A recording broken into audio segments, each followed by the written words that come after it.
It's the classic story of the American dream, brought to life by four legends of American industry.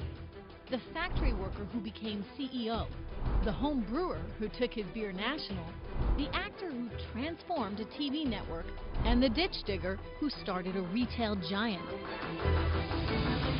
Meet the leaders of these iconic American brands as we follow them from humble beginnings to the top of the corporate ladder. How did they do it? In their words, the secret of their success in a Street Smart special, The American Dream. We begin with a classic American dream story, from a struggling student to a factory line worker to CEO. Over 25 years, Honeywell's Dave Cote worked his way up the corporate ladder and found himself at the helm of a deeply troubled conglomerate. Dave's story is a classic example of the American dream. He sat down with me to explain how he turned his life and his company around. Were you a studious kid? Did you work hard in schools? My mom used to give me a hard time because at breakfast I'd be reading the cereal box because I just wanted to read something. But when it came to school, I never studied. I just didn't. I didn't like it. Did you have any idea like what you wanted to do? None. Yeah. Absolutely none. And I can remember at one point talking to a friend of mine when I was, I think, a sophomore in college. And I said, geez, I'd just like to get a job where I could make $20,000 a year at some point. And him telling me, you got to be kidding me, nobody's going to pay you $20,000 a year. I thought, yeah, what if he's right? I hope he's not. Were your parents really encouraging of education? Had they had much experience in the workplace? My dad had 6 months of high school, and that was it. My mom had 2 days of high school, and then she had quit. But the both of them, I can remember from the time I was just a little kid, would tell me, you're going to go to college someday. And my dad would always say, I don't care if you dig ditches afterwards, but you're going to get a college degree. So you went to University of New Hampshire. How'd that go? Slowly, because it was it took me 6 years to finish a 4-year degree. And I always said I was in such a hurry to finish because I didn't want to be there. It took me 6 years to do it. Why did it take 6 years? I was just working as an hourly employee at a GE jet engine plant up in Hooksett, New Hampshire. How about that? Which was the start of my 25 years with GE. So you're working at the GE factory. And what causes you to go back to school? I ended up getting married. Wife got pregnant right away. So all of a sudden, I was going to have a baby coming, and I'm living in this third-floor apartment. The only heat is coming off of the stove. And really? in New Hampshire, that's chilly, yeah. Yeah, in the middle of winter? Upstairs, yeah. And I've got this child who's going to be dependent on me, and I'm not doing anything. So I got pretty serious. I stopped smoking, I started exercising, and I went back to school. Pretty much got a 4.0 that year. It was kind of funny. It was almost like once I had less time, I became more effective. So were you still working in the GE factory? Yeah, I worked at GE at the same time. And going to school full time? Yeah. And getting a 4.0. A huge turnaround. Yeah. A huge turnaround. So. And I always give my oldest son credit for that because he'll say something like, gee, you've done a lot, Dad. And I always say, well, you have no idea how important you were to it, because if it hadn't been for you, I'd have never buckled down the way I did. Did you have an internal drive at that point? I mean, what kept pushing you to keep striving for more? When I first started, I just needed to make some money. It was as simple as that. I didn't care what it was. If it paid more, I was willing to do it. And then, ironically, I found out I liked it. I didn't mind working hard when it was this business stuff because I enjoyed it. I enjoyed the striving, the achievement, and found that I really just liked all this stuff. And it was just kind of step by step from that point forward. I never started off saying, gee, I think I could be a CEO. I don't think that happened until I was about 39, 40 years old, where I said, gee, maybe this is possible. What was it like working for Jack Welch? Oh, it was interesting. He's a smart guy. His instincts are tremendous. He's certainly an interesting force of nature, a real character and a real personality. So I would say it was very interesting, let's say. Was he a good boss? I liked him. I like Jack. He could be the most wonderful personality in the world if he wants to. How did you learn you were not going to get the top spot at GE? Well, I guess there were two aspects to it. One was you kind of notice as you go along that everybody else's business is doing pretty well and yours isn't. for a variety of reasons. I could argue some of them were caused by me. I do believe a lot of it was caused by the marketplace and what I was inheriting. But at the end of the day, if you just look at the data, you'd say, geez, his business wasn't doing as well. So I'd pretty much kind of figured out that it wasn't going to be me already. Then it was about a week or two later, he said, he says, of course, you could stay if you'd like. And I said, no, I think I'd rather see what I'm capable of. But I still think I'm capable of more. I felt the right judgment wasn't being made, so that I ought to go out and see if I was right or not. What were the biggest challenges for you when you got to Honeywell? The company sold to somebody else, deal falls apart, the recession had begun, 9/11 happened. Wow. There was legacy liabilities that we had to do. There was just a lot. You're widely recognized for turning this company around. You put in a 5-year plan. And at the time, some people in the analyst community sort of dismissed it. Yeah, 5-year plan. They didn't take it that seriously. Yeah. But you did. And it's paying off? So we put it out there, and I would say now that we're into the 4th year of that plan, we get a lot of credit for having done what we did. And even though GDP has not been as good and exchange rates have not been as good, we're still hitting those numbers.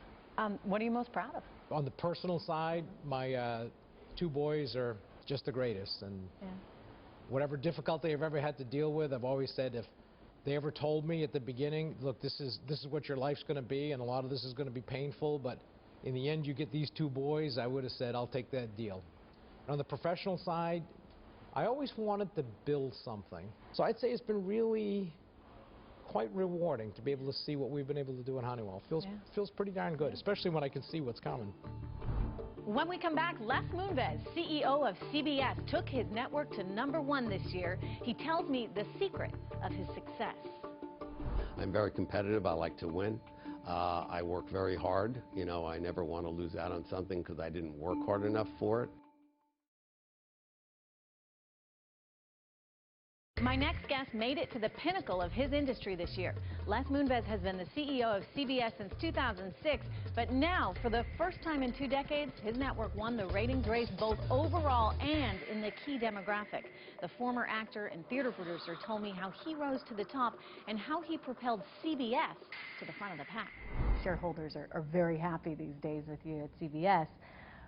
What do you attribute it to, the success? I think my biggest skill is picking people. I've picked really, really good people. I'm very competitive. I like to win. I work very hard. I never want to lose out on something because I didn't work hard enough for it. Have you always been this way? Have I always been this way? Competitive? Oh, yeah. I've been competitive since I was playing Little League Baseball at 5 years old. I would come home crying if we lost. So, I don't, now I just cry by myself when the show doesn't work, when our ratings are bad. You started off in the TV business, I understand, wanting to be an actor. When did you suddenly realize that you were pretty talented on the business side? I began my career as an actor, as you said, and I did a bunch of TV shows, where I played bad guys in episodic television. And I realized... I want to see some of those clips. No, you don't. I've burned them all. I've burned them all. I've taken them off the web. I've taken them off everything I could get. But you know what? I realized, that I wasn't a great actor. I wasn't a great actor. I was sort of a mediocre actor. But I loved the business, and I was one of these actors, when I got on a set, I wanted to learn everything that was going on.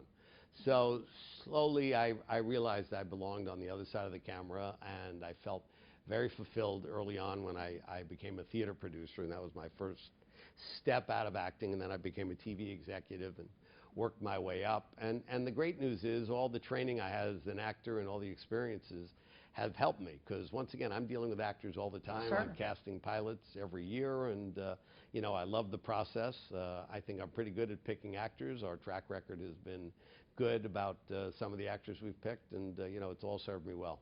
You have had an incredible knack for picking the right shows, probably more than anyone else in the industry.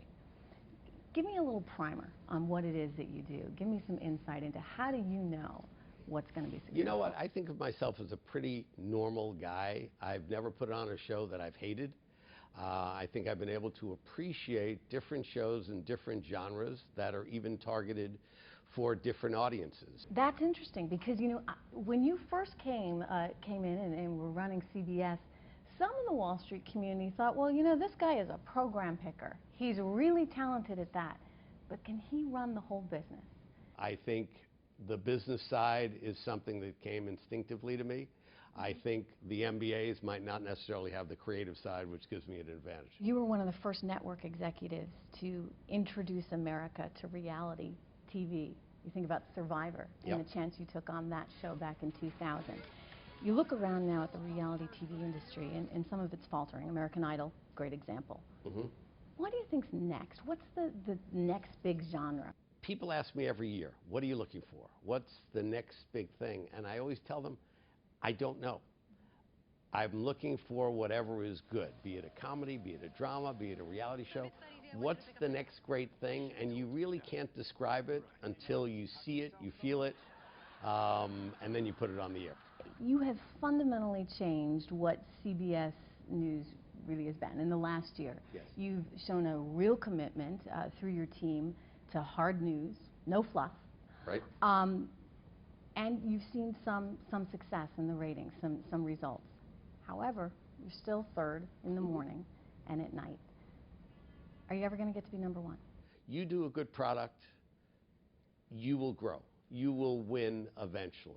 Yeah, there are issues at some of the other places, and there's change, and sure enough, because of that change, people begin to sample.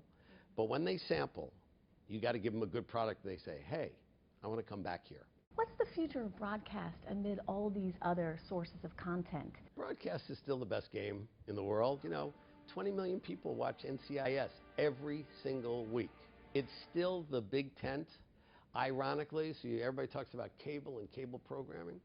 Do you know what the highest rated comedy is on cable? Big Bang Repeats. Okay? So there's a lot of talk, and by the way, there's a lot of good programming on cable, don't get me wrong, and as you mentioned, we do own Showtime, where there's a lot of good stuff, but broadcast is where it all begins. Now, people are watching shows all over the place. They're watching online, they're watching on their iPads and their cell phones and all that, but most of the great content still begins on the network. Ken Langone worked his way through college doing any job he could get. Butcher's assistant, golf caddy, even ditch digger. He studied hard, worked really hard, and went on to become one of the country's best-known billionaire investors and co-founder of Home Depot. Ken sat down with me to talk about the American dream as he has lived it and whether it's still attainable today. As a little boy, my first job was delivering newspapers. And then I had a variety of different jobs. I worked in a butcher shop, I worked in a supermarket, I worked in construction.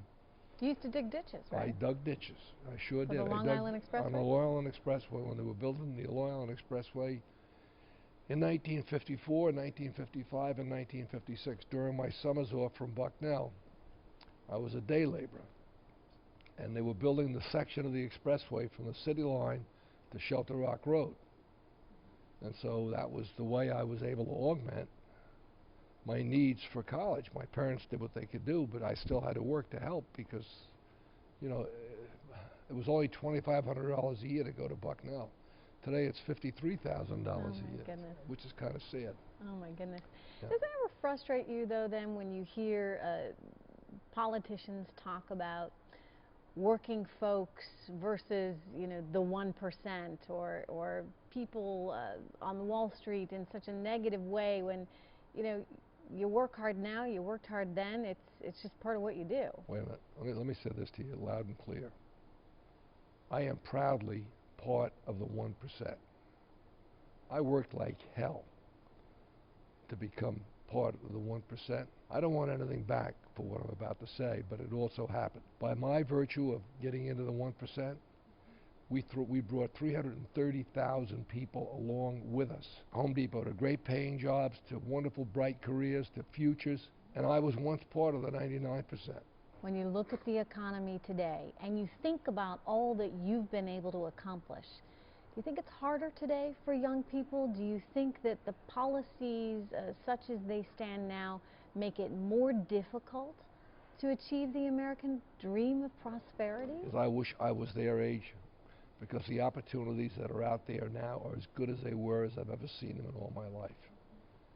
They may be harder to identify, but they're there. But once you identify them, and once you figure out what the human want is, and you address that human want with a supply of whatever they need, you can do well. What do you consider the best thing about America and our economy? What's great about America? All of this is great about America. We can be ourselves. We can disagree. We can argue. We have a process for protecting the innocent and for prosecuting the bad. It's all here, and it'll never go away. We are still the finest nation on earth, and we always will be. This is the greatest place that ever happened. It's a dream, and it's such a powerful dream, and it's such a wonderful dream, it'll survive. After the break, a patriot and a dreamer. How Boston native Jim Koch sold America on his craft beer and why he won't ever sell out. I wouldn't have named my beer Sam Adams if I didn't believe in creating a revolution and declaring independence. Welcome back to The American Dream. I'm Trish Regan. I'm talking to the CEOs and founders of big brands who innovated their way to the top. And the man behind Sam Adams is the perfect patriotic example. Jim Koch started selling his beer door to door back in 1984. Now he's helping other small businesses grow into their big ideas. Micro-lending for microbrews. We discussed the challenges facing the beer industry and how a new generation of Americans can realize their own American dream. I come from a brewing family. My father was a brewmaster. My grandfather, I'm actually the sixth oldest son in a row to be a brewmaster. So I knew a lot about beer. I'd actually home brewed before I started Sam Adams, and this was in the early 1980s when America was kind of a beer wasteland. You know, you could get the big mass-produced beers, which are fine for what they are, and you could get imports, which were often skunky and stale, but you couldn't get great, flavorful beer fresh. And that was the simple idea that led me to start Sam Adams. When you were getting started, what was that like? I mean, just trying to start a business from scratch in an industry that really didn't have a lot of small players. No, when I started, we were the smallest brewery in America.